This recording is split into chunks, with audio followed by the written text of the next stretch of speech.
As the coalition's marital status remains up in the air, despite the Liberals agreeing in principle to the Nationals' demands, whatever in principle actually means, the time has come for serious debate on energy policy in this country. Drop net zero or retain the 2050 target with nuclear in the mix. Now, of course, one of the key lessons from the coalition's election loss is if you don't go big and bold and differentiate policy from Labor, then you'll face years in the wilderness. So it was finally good to hear some common sense and straight talk about energy. Senior Liberal Andrew Hastie, who is undoubtedly a future leader of the party, has given his frank assessment on the Liberal Party's loss. He's told the ABC the Liberal Party's problems are so bad that without serious change, it may cease to exist. His suggestion to revive the party is pulling the plug on net zero by 2050. He's even likened the policy to a straitjacket on the party's future. The question of net zero, again, that's a straitjacket that I'm already getting out of. The real question is, should Australian families and businesses be paying more for their electricity? That's a good question. And these are the sorts of policy positions that win elections. I mean, where was this months ago? Andrew Hastie has the gall and conviction to get the party back on track. Unfortunately, there are weak moderates in the Liberals who are ensuring Labor stay in power by even going as far as to publicly call for the coalition's nuclear policy to be dropped and are basing their opinions on polling and vibes.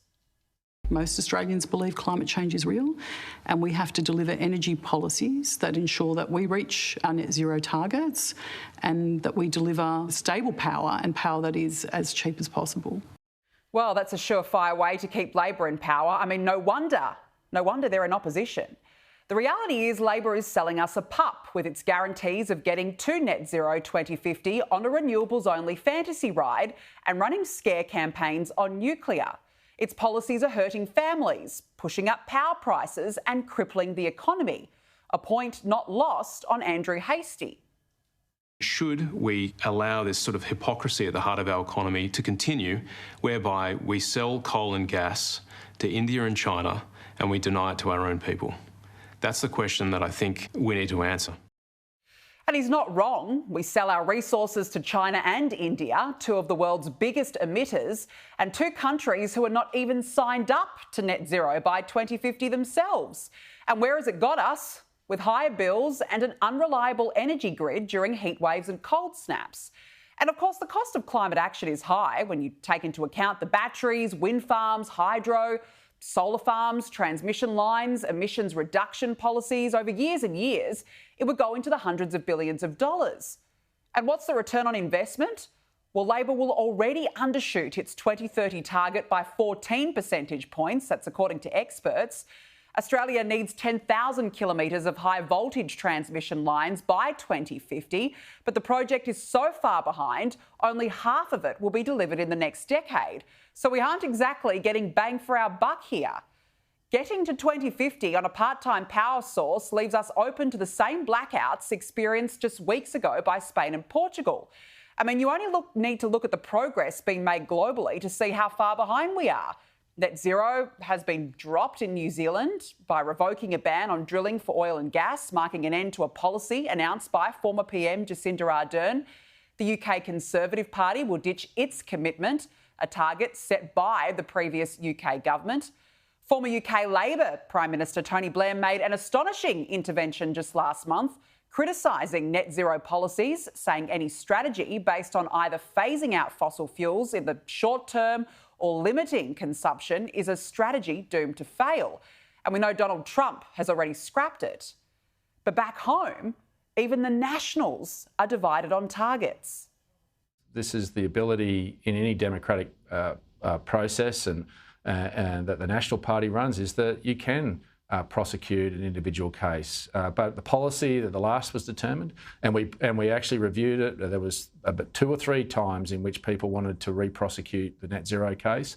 And in those cases, the party room determined in majority that we should stick with it. Now, the National support net zero 2050. That was settled years ago. I wish my colleagues all the best, but while we remain committed to this crazy net zero emissions goal, I'm not going to serve. If we dump this ridiculous goal, I'll do what I can to serve the team and the country in any role people think I'm capable of. Don't like net zero, tell you that. Net zero is disastrous for our nation, disastrous for everyone. And what's even more dangerous is that Labor persists with its ban on nuclear, refusing to even understand the benefits of this clean, cheap baseload power. We're already going broke and backwards and are being left behind by countries who are either revisiting nuclear or investing in the energy source. Switzerland is seeking to lift the country's ban on new nuclear power plants. Denmark is revisiting its 40-year nuclear power ban. The Belgian government is looking to reverse nuclear phase-out policy. And of course, Donald Trump just days ago announced plans to accelerate the nuclear power industry, overhaul the US nuclear regulator, fast-track licences for new projects and boost domestic fuel supplies. It's a hot industry. It's a brilliant industry. You have to do it right.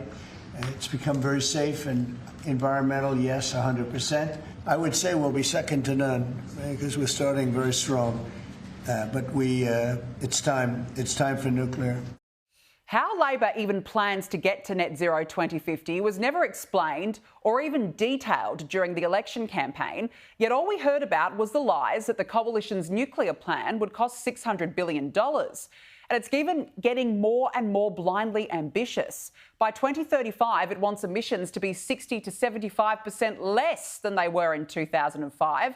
And the only way they claim they're going to do that is to double down on renewables. Labor's thumping election win was not an endorsement of its energy policies. It's a re-elected Labor government with the same old fantasies of powering the country part-time. And I believe that Andrew Hastie's clear and sheer assessment should serve as a big warning, because without big change, the Liberal Party risks being demolished. Net zero is unachievable. We've been warned. It's time to start recognising the benefits of coal and uranium. It's time to start using the resources in our own backyard. And more importantly, the coalition, with some marriage counselling, needs to go big and bold, stop pussyfooting around on energy policy, or be in the wilderness forever.